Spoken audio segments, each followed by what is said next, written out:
Good day, Rizalians. Welcome to the Rizalian Quiz Bee 2025 Elimination Round, Episode 1. I'm Dennis Dalida Jr., your quiz master for today's exciting battle of knowledge, speed, and precision. In this round, our contestants will face questions across 5 categories: mathematics, science, Philippine history, geography, and general information. 3 rounds, 15 categories of challenges, and only the sharpest minds will advance to the finals.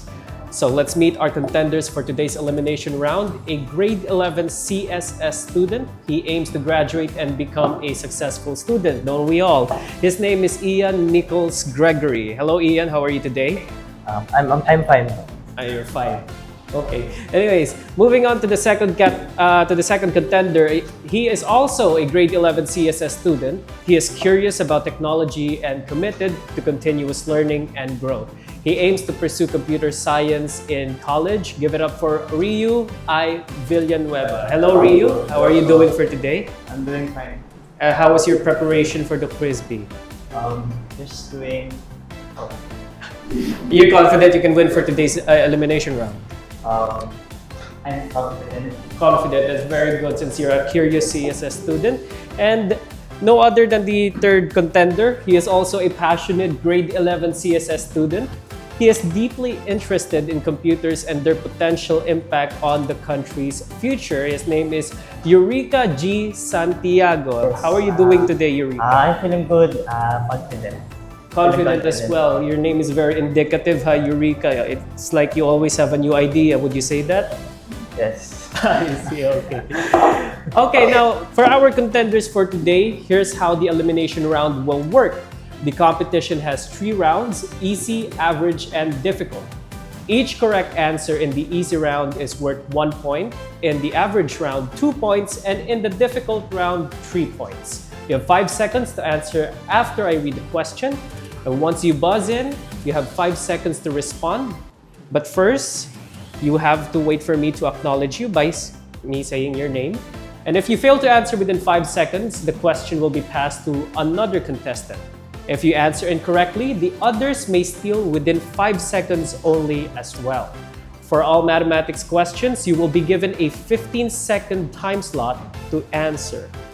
And before buzzing, contestants must place their right hand on their left chest. Sample nga. Okay, very good. And since this is a verbal quiz, answers must be pronounced clearly and correctly. And minor pronunciation differences may be accepted at the discretion of yours truly, the quiz master. Contestants with the highest scores after all 3 rounds will move on to the semifinals round of the Rizalian Quiz Bee. Before we start, let us test your buzzers. Let's go Eureka, Ryu, and Ian. And now let's begin the elimination.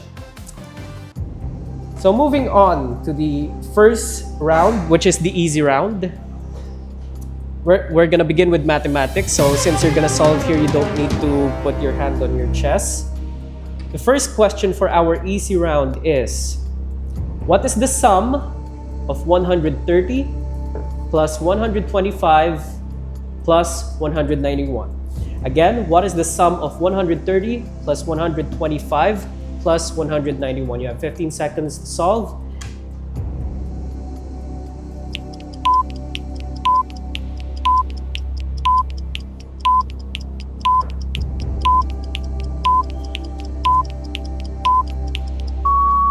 And pens down, please. So since nobody was able to solve in time, I will say the answer. The answer is 446. That's okay. It's just the mathematics category. You can still make it up in the other categories as well. Now let's move on to the second question. Still in the mathematics round. In a standard deck of playing... Oh, hands on your chest. In a standard deck of playing cards, how many cards are there in total? Again, in a standard deck of playing cards, how many cards are there in total? Yes, Eureka. 36. It is not 36. Does anybody have an answer you can steal? Yes, Ryu. 30. It is not 30. So the correct answer is 52. The correct answer is 52. Now let's move on to science. The first question in our science category is, I hope you know this because a meme emerged from this. What is the powerhouse of the cell? Yes, Eureka. Mitochondria. It is the mitochondria, yes, correct. Now, again, hands on your chest for the second question in our science round. How many bones are in the adult human body? Yes, Rio. 256. It is not 256. Yes, Eureka. 206. It is 206. Congratulations on that second one, Eureka. Now, moving on to our third category for the easy round. This is Philippine history. So the first question in our Philippine history category is, who was the first woman president of the Philippines? Hands on your chest before you press the buzzer. Who was the first woman president of the Philippines? Yes, Ian. Corazon Aquino. It is Corazon C. Aquino or Corazon 𝗂𝗂𝗶𝘇 Aquino. Second question in Philippine history. What is the oldest university in Asia? Founded in 1611. This is a no-brainer. What is the oldest university in Asia founded in 1611? Yes, Eureka. University of Santo Tomas. That is correct, Eureka. Congratulations on your third point. It is the University of Santo Tomas.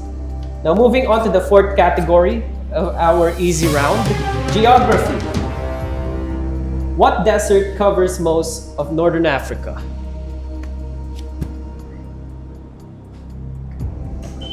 Yes, Eureka. Sahara Desert. It is the Sahara Desert. Eureka moment every time. Now moving on to the second question of the geography category. What is the capital of Saudi Arabia? Daming Pinoy dito. What is the capital of Saudi Arabia? Yes, Eureka. Dubai. It is not Dubai. That is in the United Arab Emirates, but good guess. Again, what is the capital of Saudi Arabia? Hands on your chest.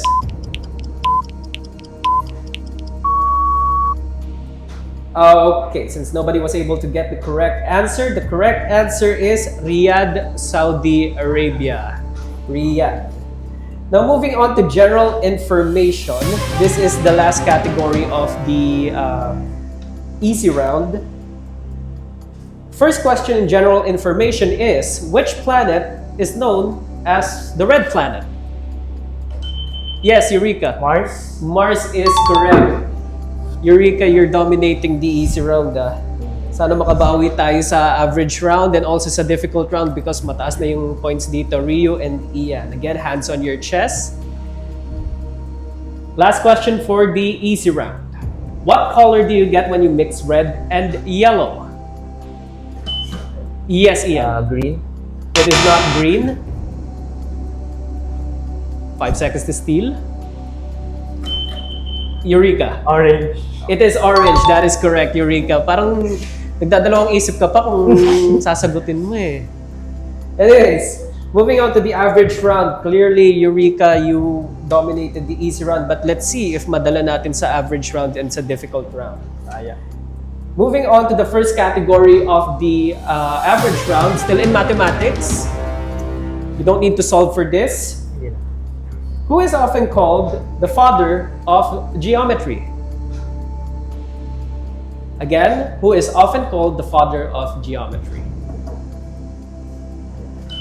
Yes, Ian. Albert Einstein. It is not Albert Einstein. Let's go. Okay, since nobody was able to get the correct answer, it is Euclid. Euclid. Now moving on to the second question of the mathematics category for the average round. You need to solve for this, so no need to put your hands on your chest. Just stand by with your pencils. 2 cubed raised to the power of 2 divided by 2 raised to the power of 4. Again, 2 cubed raised to the power of 2 divided by 2 raised to the power of 4.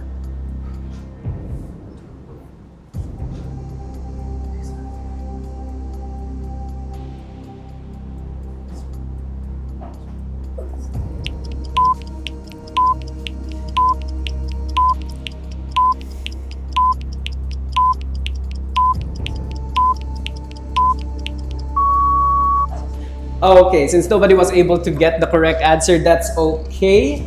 The correct answer is 4. To be fair, I wouldn't be able to answer this as well in less than 15 seconds. Anyways, moving on. Science, second category for the average round. First question is, what green pigment is responsible for photosynthesis in plants? Again, what green pigment is responsible for photosynthesis in plants? 5 seconds. Ryu, your hand, please.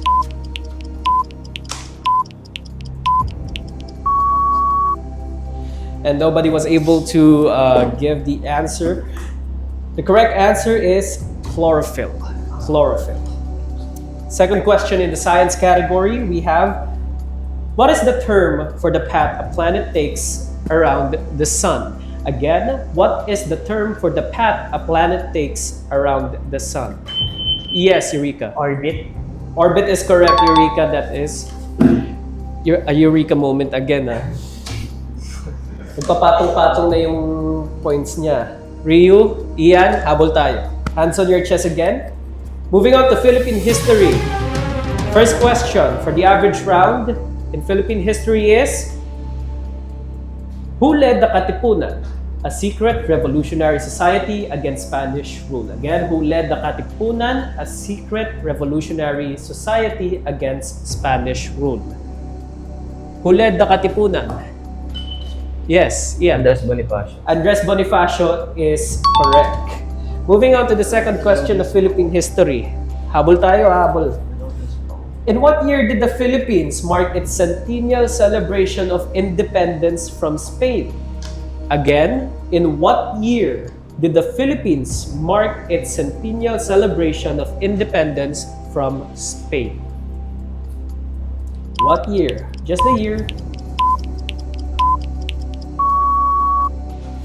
Okay, since nobody was able to give the answer is 1998. Specifically, June 12, 1998. Moving on to geography. What is the highest mountain peak in Asia? Again, what is the highest mountain peak in Asia? Yes, Ian. Mount Apo. It is not Mount Apo. Asia. The entire Asian continent.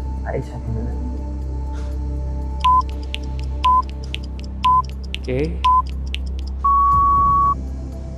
Oh, okay. The correct answer is Mount Everest. Okay lang yan. Bawi tayo, bawi. May difficult round pa naman. Baka doon na kayo makasagot. Anyways. Next. Ako, madali ito. What is the capital of Azerbaijan? Yes. What is the capital of Azerbaijan?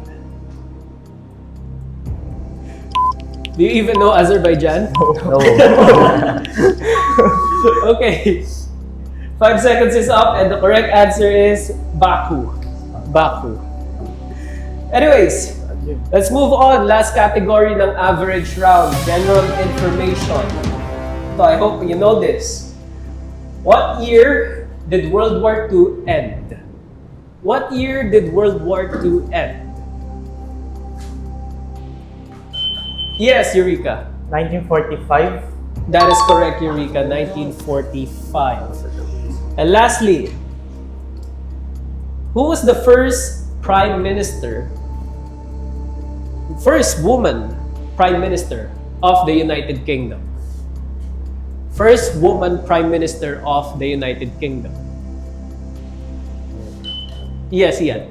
Queen Elizabeth. No, it's not Queen Elizabeth. She is a queen. This is a Prime Minister. When we talk about Prime Minister, it's a politician. The correct answer, however, is Margaret Thatcher. Do you know her? No. She's the original Iron Lady. Do you even know who the Iron Lady of the Philippines is? Who? Ano, BBM? Anyways, moving on. Sige, difficult round naman tayo. You can solve for this if you know the formula, okay? What is 15% of 200? Again, first question is, what is 15% of 200.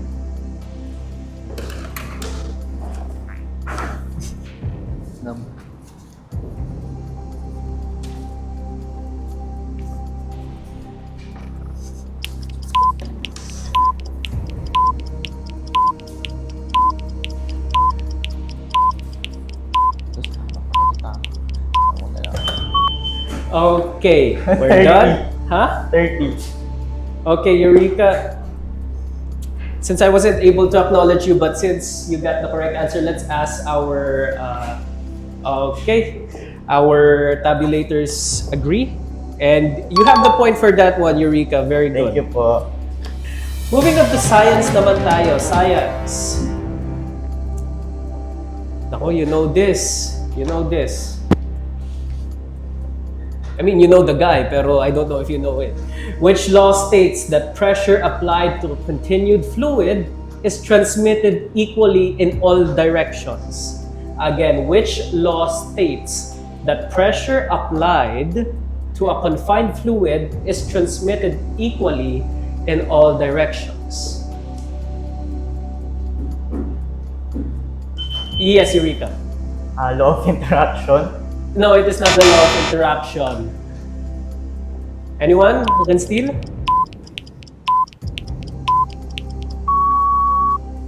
Unfortunately, nobody was able to give the correct answer. But law of interaction, that's for every action there is an equal but opposite reaction. This one is Pascal's law from Blaise Pascal. You know Blaise Pascal? No. One of the founding fathers of computers. Okay, sige.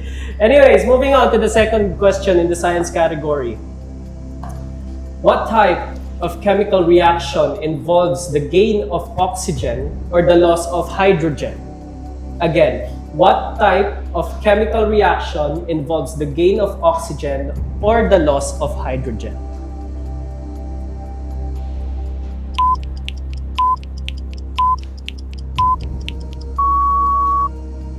Okay. Correct answer? Oxidation.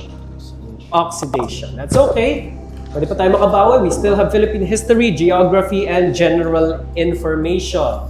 For the first question in our Philippine history category is, padali ito. What Republic Act established the Bangsamoro Autonomous Region in Muslim Mindanao, BARMM, replacing the ARMM? Again, what Republic Act established the Bangsamoro Autonomous Region in Muslim Mindanao, BARMM, replacing the ARMM?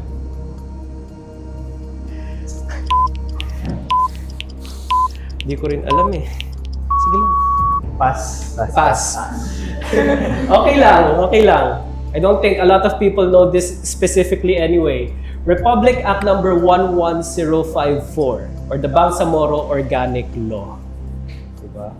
Okay, moving on. The second question of Philippine history. Who was the first female Chief Justice of the Supreme Court of the Philippines? Who was the first female Chief Justice of the Supreme Court of the Philippines? Yes, Ian? Sara Duterte. Sara Duterte. Patay tayo dyan. No, it is not Sara Duterte. Pass. Pass?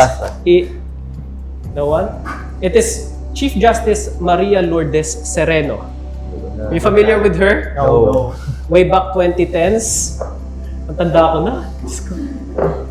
Anyways, moving on to the penultimate category of the difficult round, geography. Which mountain range separates Europe and Asia?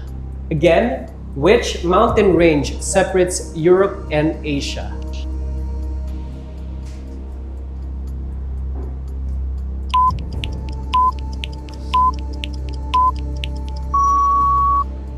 Okay, since nobody was able to give the correct answer, it is the Ural Mountains. Ural Mountains. Next, which country has the most languages spoken within its borders in Asia? Again, which country has the most languages spoken within its borders in Asia? Most languages. Yes, Eureka. Philippines. It is not the Philippines. Yes, Rio. China. It is not China. Ian. Indonesia. It is not Indonesia, but thank you to the three of you for answering. It is actually India. India. The more you know, diba? Anyways, moving on. General information. Who was the first democratically elected president of South Africa? Who was the first democratically elected president of South Africa? Which, ironically, siya din yung unang black president of South Africa. It's a Nobel Prize winner, one of the significant figures of world history. Okay. It is Nelson Mandela. You know Nelson Mandela? Okay. Anyway, tanda na natin. Anyways, moving to the very, very last question of our first episode is, what wall symbolized the division between East and West during the Cold War? What wall symbolized the division between East and West during the Cold War? Ito yung pinag-aawayan ng US and the Soviet Union back then.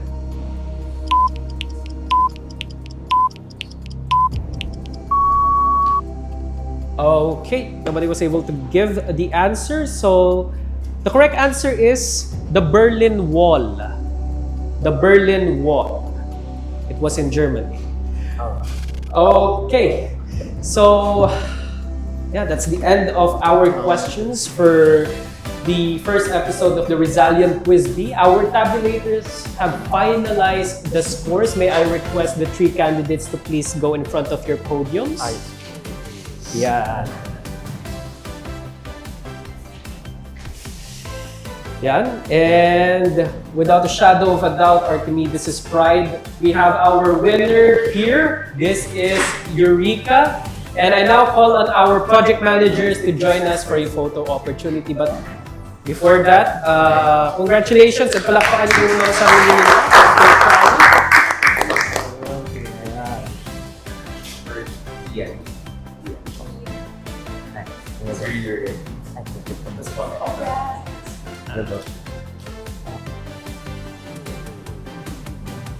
Ayan, congratulations, Eureka. Rio, congratulations. And Ian, congratulations. Ayan. May mga klase ba kayo? Mamaya pa po. O at least, good start to your day. Congratulations again. Once again, I'm Dennis Dalida Jr., your quiz master for Rizalian Quiz Bee. See you on the next episode.